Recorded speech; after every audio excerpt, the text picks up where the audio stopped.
Plus que d'autres, la ville de Roquemaure s'est profondément transformée tout au long des siècles. Son exposition aux inondations régulières et à l'humidité ambiante l'a rendue moins résiliente et a imposé un renouvellement plus marqué qu'ailleurs. Si l'on ajoute les destructions du siège de 1590, liées au bombardement du capitaine Blondeau, le rasement d'une cinquantaine de maisons par le sénéchal de Beaucaire et Nîmes pour préparer en représailles le siège du château, la destruction des murailles qui entouraient la cité, on comprend toute la difficulté pour s'imaginer la ville de jadis. Essayons tout de même. Au XVIe siècle, dans certains quartiers, les maisons sont basses, de plein pied, et on observe à la fin du siècle de nombreuses demandes d'autorisation renvoyant à la construction d'un escalier extérieur, que l'on appelle un couroir. Cela renvoie à la construction d'un étage pour des maisons qui n'en comptaient aucun. Avec le XVIIe siècle, s'impose donc la maison de ville traditionnelle composée d'une boutique au rez-de-chaussée, d'une pièce principale à l'étage et voire de chambres au troisième niveau.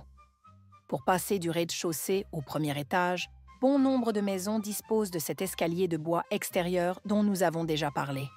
Dans les années 1620, la ville veut les voir disparaître sur les grands axes urbains car ils gênent le passage des charrettes chargées de vin qui ne peuvent contourner la ville pour atteindre le port. Jusqu'assez tard, la maison de ville traditionnelle et populaire inclut du bois, mêlé à la pierre, dans sa construction, mais cela semble devenir de plus en plus anecdotique au fil du temps.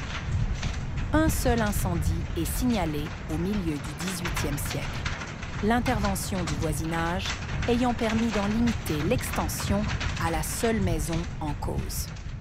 De son côté, la municipalité a fait un don de blé à la famille pour qu'elle puisse assurer sa subsistance quelques mois et reconstruire le plus tôt possible le bâtiment. Il faut dire que les maisons sont assez frustes à cette époque. Elles peuvent être assez vite édifiées. On est d'ailleurs capable de les transporter en les démontant pierre à pierre pour les reconstruire ailleurs. La boutique au rez-de-chaussée accueille l'activité professionnelle. C'est souvent la cave du vigneron, l'atelier des artisans ou les tables des paysans. À l'étage se trouve l'aiguier, la cuisine et la cheminée où la famille se rassemble pour partager des moments en commun. À l'arrière ou au-dessus peuvent se trouver des chambres. Il faut savoir que jusqu'au XVIIIe siècle, on a parfois partagé de grands lits où il était plus facile de résister au grand froid du petit âge glaciaire. Un tremblement de terre se produit en novembre 1769 à Roquemaure. Ce dernier était connu des historiens puisque Georges Quenet écrit dans son livre sur les tremblements de terre que la vallée du Rhône est secouée par 2 séismes d'intensité, 7 le 18 novembre 1769. Celui-ci produit l'effondrement d'une façade sans faire de victimes définitives. Une fois les constatations faites, la municipalité impose au propriétaire la reconstruction de sa maison avec des chaînages d'angles qui assurent une plus grande cohésion structurale aux édifices. Ils sont déjà présents dans de nombreuses maisons à Roquemaure, notamment chez les notables.